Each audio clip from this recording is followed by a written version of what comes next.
Je vous montre dans cette leçon vidéo comment insérer la structure d'un tableau à l'intérieur d'un document Word. J'en profite pour vous donner quelques conseils concernant la réalisation d'un tableau.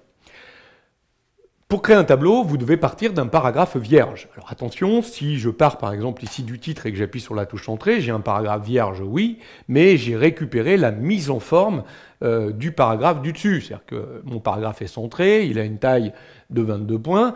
N'insérez pas votre tableau tout de suite, sinon il va reprendre cette mise en forme et chaque cellule du tableau va donc être centrée et avoir une taille de 22 points. Non, mieux vaut partir d'un paragraphe vierge de mise en forme. J'ai donc cliqué sur ce petit bouton pour effacer la mise en forme et partir sur de bonnes bases. Je vais maintenant insérer la structure de mon tableau. Autrement dit, je vais lui indiquer le nombre de lignes et le nombre de colonnes que je veux. Alors si on n'a pas tout de suite le bon nombre de lignes et de colonnes, ça n'est pas très grave. On pourra modifier la structure du tableau, bien entendu, ensuite. Pour insérer la structure, on va dans Insertion et on va, dans cet onglet Insertion, utiliser le bouton Tableau. Vous voyez qu'on retrouve ici une première commande qui s'appelle Insérer un tableau. Cette commande me permet d'insérer une structure de tableau en indiquant le nombre de lignes et de colonnes que je souhaite. Je clique donc sur cette commande, je suis dans la boîte de dialogue Insérer un tableau, j'indique le nombre de lignes et de colonnes que je veux. Moi, je souhaite 4 colonnes, 6 lignes. Donc, je choisis mes 4 colonnes et mes 6 lignes. Je vais valider par OK. Vous allez voir que automatiquement, mon tableau va épouser la largeur de ma feuille de papier, autrement dit la taille du papier moins les marges, et il a automatiquement réparti cette largeur entre chacune des colonnes, et cela équitablement. Donc toutes mes colonnes font la même taille, chaque ligne a également une taille identique, et vous voyez qu'il a mis par défaut également un encadrement simple autour de chaque cellule du tableau. Bien évidemment, on pourra, si on le souhaite, décider de ne pas encadrer certaines cellules ou l'ensemble des cellules du tableau. Donc là, j'ai bien une structure de tableau qui a été intégrée à l'intérieur de mon document Word.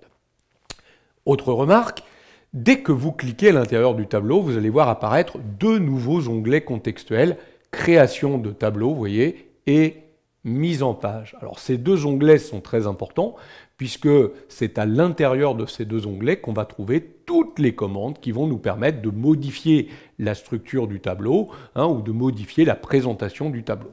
Donc en gros, l'onglet Mise en page, c'est vraiment l'onglet qui contiendra toutes les commandes qui permettront de modifier la structure du tableau. On va pouvoir insérer, supprimer des lignes et des colonnes, on va pouvoir supprimer ces lignes et ces colonnes, on va pouvoir fusionner ou fractionner certains éléments de tableau, on va pouvoir modifier la largeur des colonnes ou des lignes. Et on trouvera quelques alignements pour centrer à l'intérieur des cellules du tableau. Alors que l'onglet Création, lui, il contiendra plutôt des commandes qui permettront d'améliorer la présentation du tableau, les encadrements, les lignes, les trames de fond de votre tableau.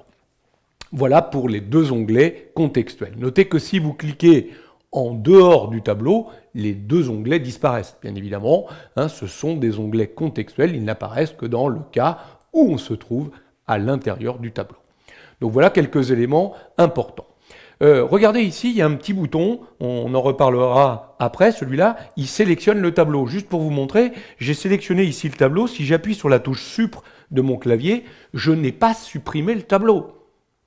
La touche Supr efface le contenu du tableau. C'est-à-dire qu'évidemment, si j'avais des données à l'intérieur du tableau, le fait de sélectionner et de faire Supr, j'aurais vidé le tableau de son contenu. Mais attention, la touche Supr n'efface que le contenu du tableau et pas la structure du tableau. Donc ne confondez pas, il y a la structure du tableau, les lignes, les colonnes, et il y a le contenu du tableau, les données saisies à l'intérieur du tableau.